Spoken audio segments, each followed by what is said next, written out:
안녕하세요. 오늘은 오로라에 대해서 기초적인 이해가 필요하시거나 오로라를 사용해 보시긴 했는데 전반적인 구조, 특징, 기능에 대해서는 정확하게 이해하기가 어렵다고 하시는 분들께 좀 쉽게 설명을 드리고자 이 영상을 좀 진행하려고 해요. 그래서 제목도 오로라의 특징에 대해 알아봅시다입니다. 자, 그럼 이어서 오로라에 대해서 간략하게 먼저 좀 살펴보고 갈게요. 오로라는 클라우드를 위해 구축된 MySQL 및 PostgreSQL 호환 관계형 데이터베이스로 MySQL보다 최대 5배 빠르고 표준 PostgreSQL보다는 3배 빠른 성능을 제공하는 데이터베이스 엔진 중에 하나입니다. 아마존 오로라에서 제공하는 오로라의 버전은 크게 두 가지로 나눠진대요. 여기에서는 기록이 안 되어 있지만 간략하게 설명을 드리자면 서버리스 버전과 프로비저닝된 버전 이렇게 두 가지를 제공해요. 두 가지 버전은 기본적으로 동일한 오로라 엔진을 사용하기 때문에 데이터베이스의 핵심 기능이나 구조는 동일합니다. 그러나 사용성과 아키텍처적인 측면에서는 중요한 차이점들이 있는데요. 서버리스 같은 경우에는 관리를 자동으로 진행을 해주고 프로비저닝 버전은 수동으로 관리해야 된다는 그런 차이점이 있습니다. 이어서 오로라의 구조에 대해서 알아보겠습니다.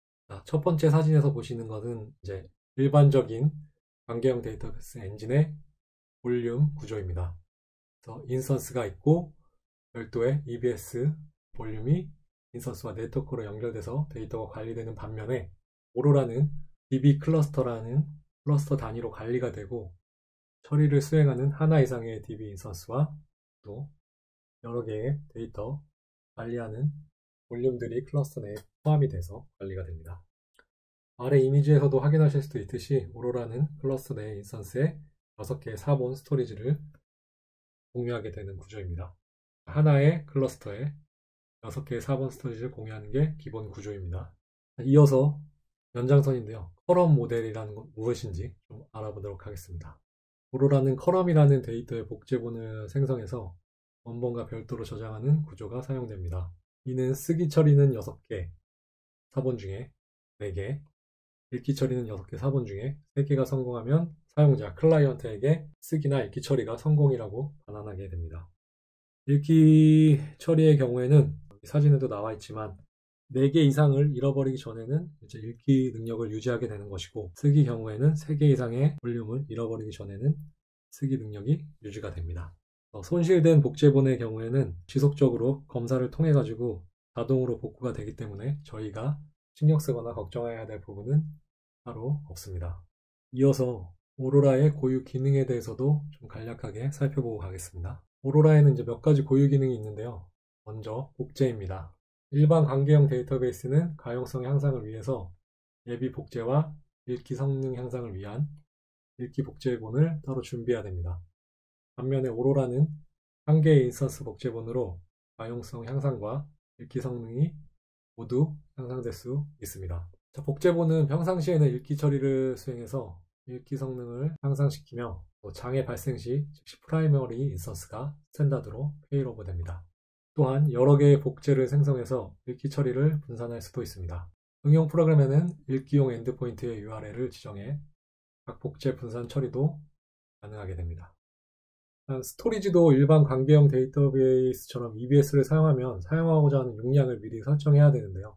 그에 반면에 오로라는 사용하는 것을 직접 설정하는 것이 아니라 자동 증가명 형태로 10기가 단위로 용량이 증가되고 최대 128TB까지 자동으로 증가하기 때문에 사용자 클라이언트가 스토리지 크기 지정에 대한 고민을 할 필요가 없습니다.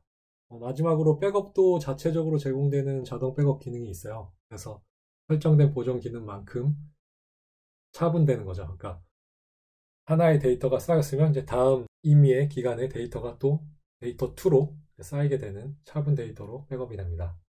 그렇기 때문에 보존 기간 내에는 원하는 시점으로 복구가 가능한 거죠. 보존 기간은 보통 1일에서 35일로 지정을 할 수가 있고 백업본은 S3에 저장이 됩니다. 별도의 보존 기간을 저장하지 않으면 보존 기간은 원 1일로 되어 있고 1일 이후에는 삭제된다고 보시면 됩니다. 그래서 별도의 저장 기간을 지정하거나 또 35일 이후, 지정된 35일 이후에도 장기간 보관이 필요하다면 오로라도 스냅샷 기능을 제공하고 있기 때문에 장기간 백업을 보존해야 한다면 스냅샷 기능을 활용해 보시는 것도 도움이 될 수 있습니다. RDS에서는 데이터베이스를 생성하고자 할 때 어떤 엔진을 선택할지 고민이 되는 경우가 많으실 거예요. 어떤 부분에서 필요한지 좀 간략하게 이야기를 나눠보자면, 데이터가 수백 기가바이트나 테라바이트이거나 읽기 집중적인 워크로드, 또 고가용성이 필요한 규모의 워크로드라면 오로라를 좀 고려해보고, 그렇지 않다면 일반적인 RDS를 고려하여 사용하는 것이 좋습니다. 자, 이상으로 오늘의 포스팅은 여기서 간략하게 마치고요. 다음에는 실습이라든지 조금 더 심화된 내용을 다뤄보도록 하겠습니다. 관련하여서 질문이 있으시다면 영상에 보이는 아래 메일 주소나 댓글을 달아주시면 제가 답변을 드릴 수 있도록 하겠습니다. 네, 감사합니다. 오늘 영상 여기서 마치겠습니다.